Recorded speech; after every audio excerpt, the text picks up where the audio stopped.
Повеќе од половината фирми во изминатата година отпуштаа работници поради лошата економска состојба и немањето работа.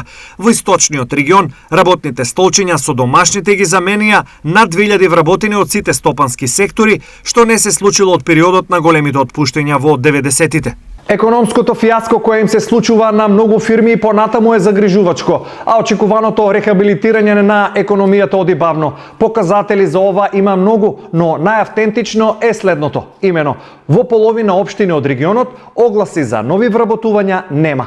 Што со други зборови значи дека економијата стои во место. Така, во моментов фирми од општините Берово, Пехчево, Карбинци и Чешиново Облешево немаат потреба од ниту едно вработување, што објаснува се. Идентично на нив, но со по еден оглас за вработување символично се разликуваат општините Пробиштип, Македонска Каменица и Зрновци. Сепак движење на пазарот на трудот има во Штип и Кочани, каде за разлика од помалите општини, денешната статистика е позитивна. Наспроти големите отпуштања што овде се случуваа, имено во Штип се бараат околу 150 работници, а во Кочани 50-тина.